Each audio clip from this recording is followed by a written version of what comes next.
Assalamualaikum warahmatullahi wabarakatuh. Di sini saya akan menjelaskan tentang tafsir Asy-Sya'rawi. Sebagaimana tugas UAS dari Bapak dosen, saya akan mulai dengan biografinya. Muhammad Mutawalli Asy-Sya'rawi merupakan salah satu ulama besar pada abad ke-20 yang sangat berpengaruh dalam bidang tafsir Al-Quran dan dakwah Islam.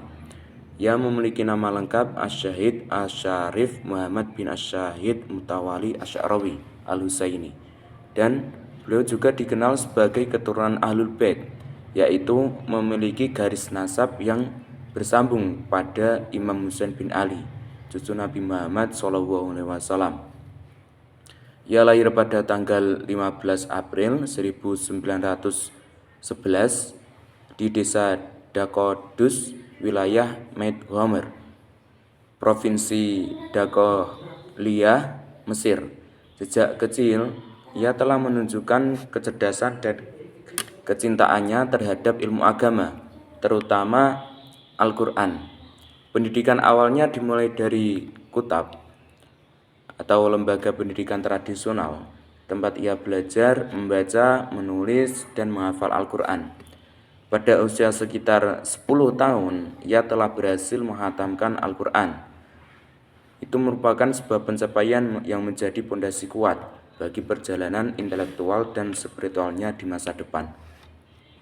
Dalam perjalanan pendidikannya, Asy-Sya'rawi melanjutkan studi formal di Ma'had Al-Azhar di kota Zakozik pada tahun 1926 dan berhasil menyelesaikan pendidikan dasar pada tahun 1932. Kemudian beliau melanjutkan ke jenjang menengah di lembaga yang sama.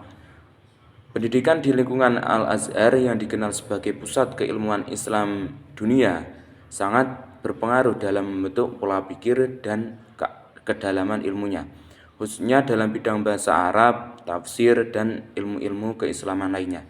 Ia kemudian melanjutkan pendidikan tinggi di Fakultas Bahasa Arab Universitas Al-Azhar dan lulus pada tahun 1941 serta memperoleh lisensi mengajar pada tahun 1943. Sejak masa mudanya, selain fokus pada pendidikan, ia juga telah menikah dengan putri dari kerabat keluarganya.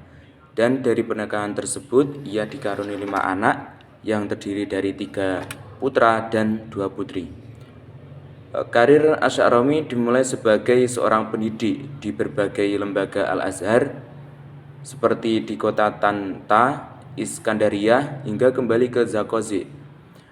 Keilmuannya yang luas dan kemampuannya dalam menyampaikan materi dengan gaya yang mudah dipahami membuatnya dikenal luas tidak hanya di kalangan akademisi tetapi juga masyarakat umum.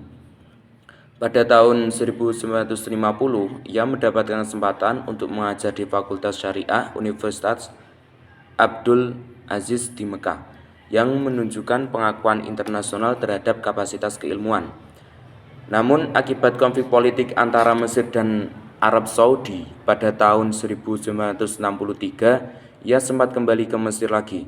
Dalam perjalanan karirnya, ia juga pernah menjabat sebagai direktur di kantor Syekh Al-Azhar, menjadi ketua delegasi Al-Azhar di Aljazair, serta berperan dalam upaya diplomatik untuk memperbaiki hubungan antara Mesir dan Arab Saudi.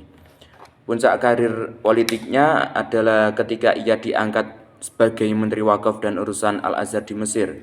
Meskipun jabatan ini hanya diembannya sekitar 2 tahun dan menurut pengakuannya merupakan masa yang cukup berat dalam hidupnya.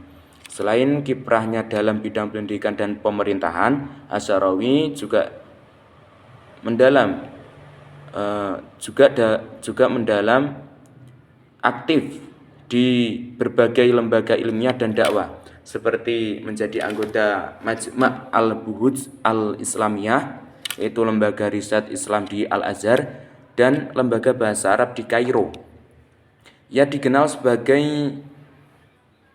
dai yang sangat berpengaruh, terutama melalui ceramah-ceramahnya yang kemudian dibukukan dan disiarkan secara luas, termasuk melalui media televisi.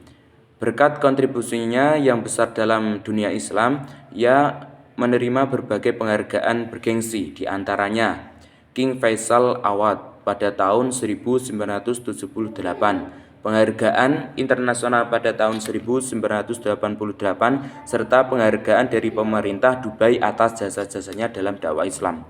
Pada akhirnya beliau meninggal. Pada akhir hayatnya, Asy'arawi tetap aktif dalam kegiatan dakwah hingga wafat pada tanggal 17 Juni 1998,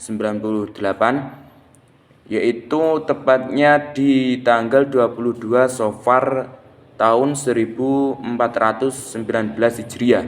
Ia dimakamkan di kampung halamannya, yaitu di Damaskus, dan kepergiannya diiringi oleh ribuan masyarakat Mesir.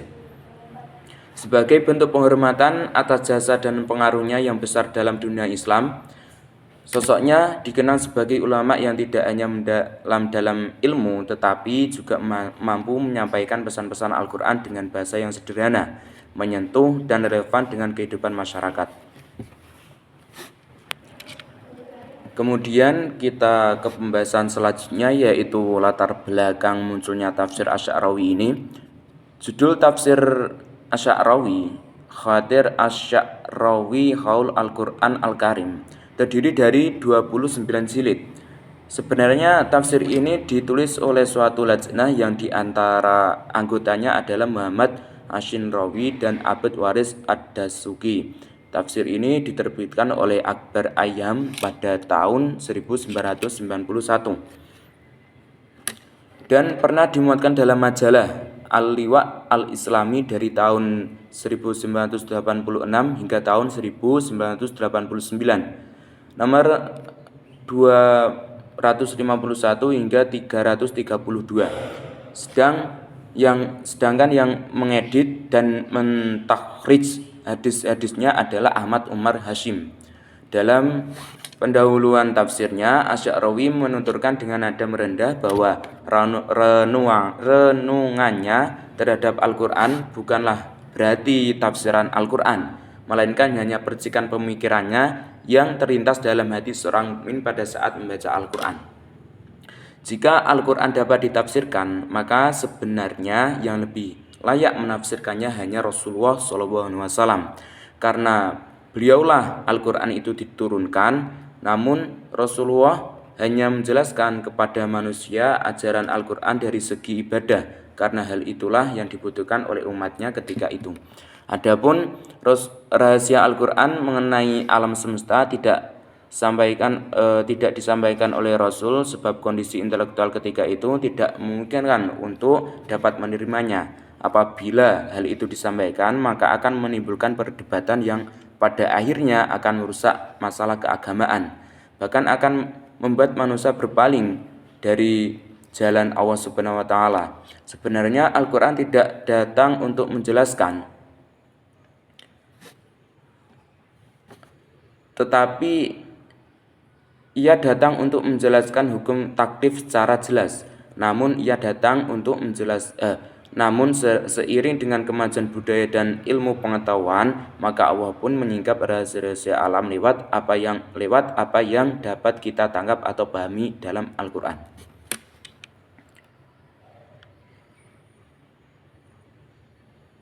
Memperhatikan pendahuluan kitab Asy'arawi di atas, dapat ditangkap bahwa ia menambahkan tafsirnya dengan ia menamakan tafsirnya dengan khatir karena sesuai apa yang ia alami ketika ia menafsirkan Al-Quran. Ia terlebih dahulu untuk merenung. Di samping itu, ungkapan tersebut adalah ungkapan kerendahan hati, dan ini diperkuat oleh pernyataan Muhrajab Al-Bayyumi sebagaimana diikutip Istibsyarah bahwa sebelum Asy'arawi berbicara tentang suatu tema, ia bisa menyendiri beberapa saat untuk berpikir dan merenung. Setelah itu ia keluar dengan ilmu yang Allah berikan padanya, karena dengan menyendiri seseorang dapat lebih konsentrasi hingga memperoleh hasil yang maksimal. Kemudian kita lanjut ke pembahasan selanjutnya, yaitu sistematika dan karakteristik dalam tafsir ini. Mencermati penafsiran Asy'arawi dalam kitab tafsirnya itu, maka dapat disusun sistematikanya sebagai 1. Munasabah, 2. Makna dan kandungan surat serta hikmahnya, 3. Basmalah dan ayat, 4. Tafsir atau penjelasan ayat tersebut. Jadi secara sistematis Asy'arawi mengawali dalam tafsirnya dengan menjelaskan munasabah, yaitu menjelaskan hubungan surat yang ayat-ayatnya akan ditafsirkannya itu dengan surat sebelumnya.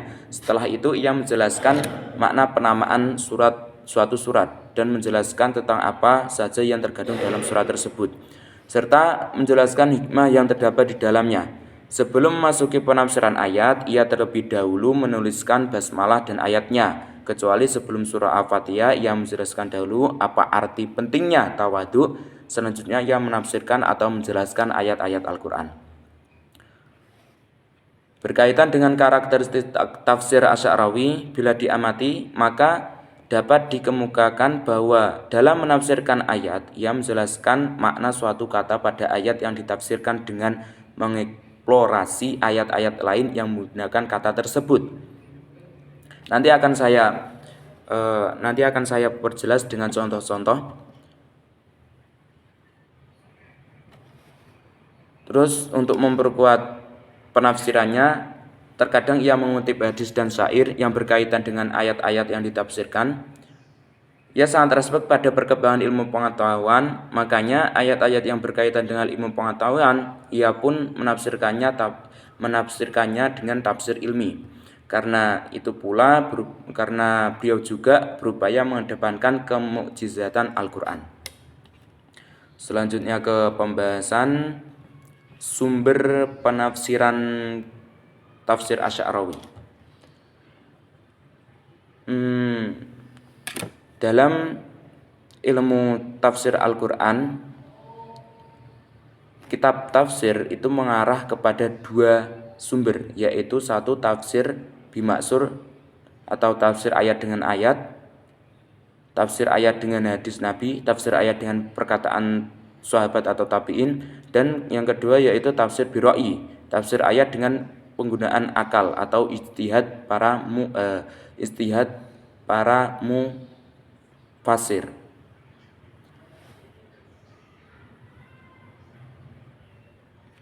Untuk mengetahui sumber tafsirnya, maka dapat diperhatikan pada penafsiran Asy'arawi, misalnya pada Quran surat Al-Imran, nazala 'alaikal kitabu bil haqq, yang artinya dia yang menurunkan Alkitab atau Al-Quran kepadamu dengan sebenarnya. Ia menyatakan bahwa Allah tidak hanya memberikan hal-hal yang bersifat material, tapi juga hal-hal yang bersifat nilai-nilai. Karena materi tanpa didukung oleh nilai-nilai, maka ia akan menjadi jahat dan lemah. Oleh karena itu, Allah kemudian menurunkan Al-Quran. Kata nazala adalah mengindikasikan memanfaatkan suatu yang wajib atas Anda, karena turun adalah bermakna suatu yang bersumber dari atas lalu turun. Jadi ia mengisyaratkan bahwa janganlah kamu enggan terhadap nilai-nilai yang datang padamu yang lebih tinggi dari Anda, karena ia bukan berasal dari yang setara dengan Anda. Ia adalah bersumber dari pencipta alam semesta dan manusia, yaitu Allah Subhanahu wa taala. Ketika hukum atau undang-undang bersumber dari suatu yang lebih tinggi dari Anda, maka janganlah enggan untuk atau menolaknya, karena ketundukanmu kepadanya bukanlah kehinaan melainkan kemuliaan. Asy'arawi memperkuat penafsirannya dengan ayat lain, yakni Quran surat Asy-Syu'ara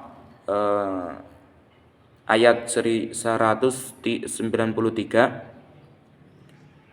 anzalnahu wabil haqi nazala wa ma arsalnaka ila basyiran wa nadhira, dan kami turunkan Al-Qur'an itu dengan sebenar-benarnya, dan Al-Qur'an itu telah turun dengan membawa kebenaran, dan kami tidak mengutusmu melainkan sebagai pembawa berita gembira dan pemberi peringatan.